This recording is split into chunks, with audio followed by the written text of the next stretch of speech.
Good morning everyone. Welcome to chessroots.com. Okay, today we're gonna learn Grunfeld defense. What is the Grunfeld defense and how we play? Okay, this was a game played between Wang and Peter Svidler in the year 2008. Here, white is Wang and black is Svidler. d4, knight f6, c4, g6, knight c3, d5.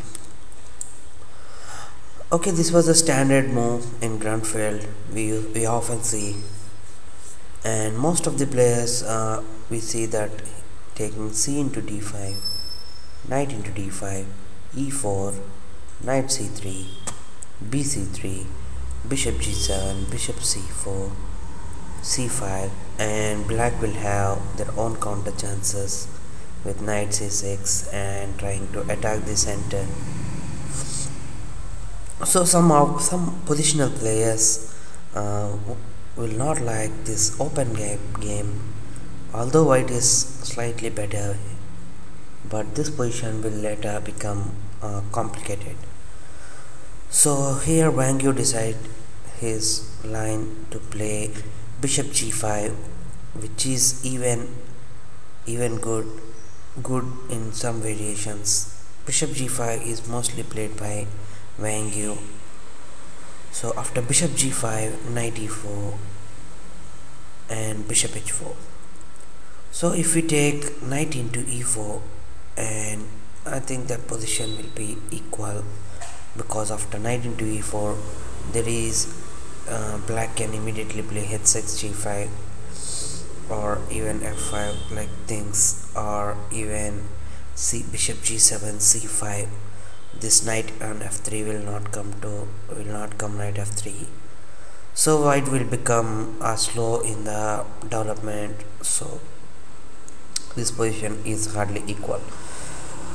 So after bishop h4, knight into c3, b into c3, and dc4.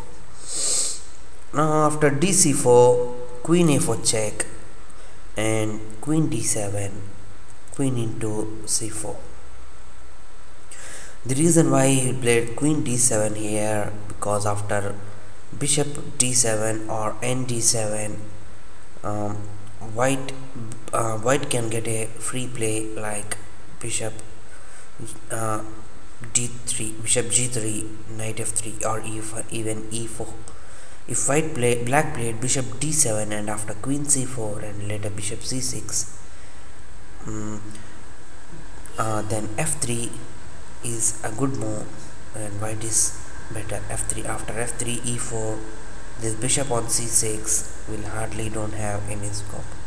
Bishop d7 for example, queen c4, bishop c6. Now at f3, raising this bishop and trying to close this bishop, and now black will have some problems in the center and even developing of his remaining piece like knight on b8. So queen d7, queen into c4, b6. Now the threatening is bishop a6. After you played e4 or anything, he wants to play bishop a6 and grab this bishop on f1 and won't allow white to do castling. So he played bishop g3, which is very interesting, and not forcing bishop a6. If bishop a6, queen into c7 is hanging, so to support this he need to play some kind of move like bishop b7 or knight a6 or even knight c6. So he played knight c6. Now there is no bishop a6 because knight is not supporting the a6. So he played knight f3, bishop g7.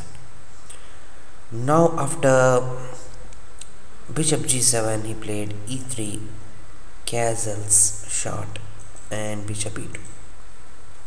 Now white tries to do on the attack on the queen side, and black doesn't really open up the center. Bishop b7, castle shot, knight a5.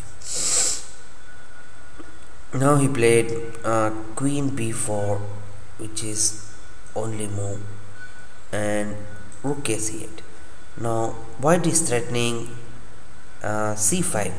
After c5, dc5, he wants to open up this bishop on g7 and open this rook file to c3 and even double this rook file and make a weakness on c4 square and c3 square.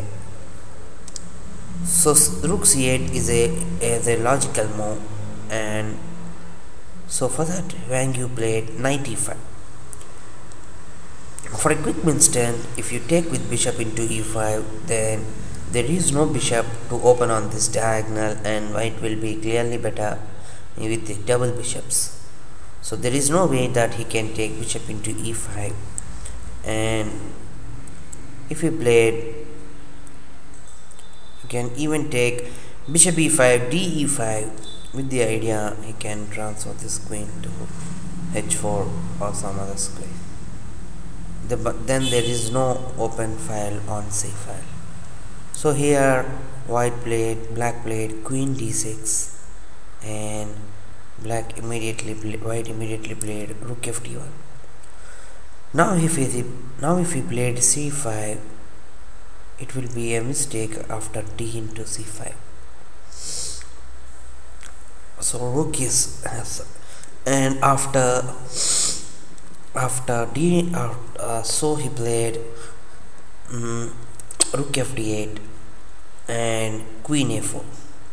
Now if black captures queen into c4, queen into b4 for example, and this position is clearly better for white, because after nc6, knight c6, bishop c6,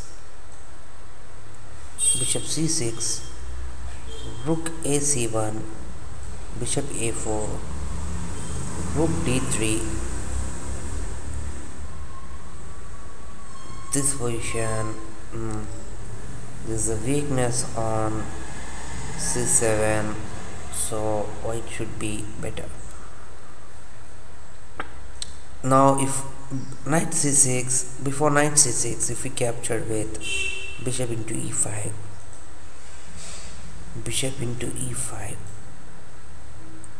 knight c6,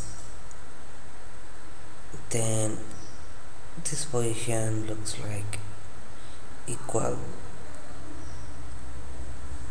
y plus equal slightly. So after b5, knight into e5, d into e5,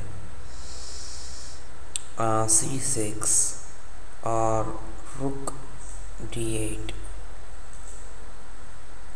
rook into d8, rook c1, rook d7,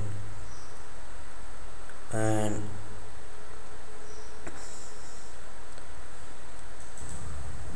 f3. This position looks like equal. So here we played queen b4, rook d1, rook d8, queen a4, instead not trying to exchange the queens. Then he played c5, e4, which is a very good move. Now the threat of c5, if you capture with knight into f7, this will be a blunder, because queen d5 wins the piece on f7 and there is a mate on g2. So e4, a very good move preventing queen e4, queen d5, and if you capture with bishop into e4, he can take with knight f7 and wins the game.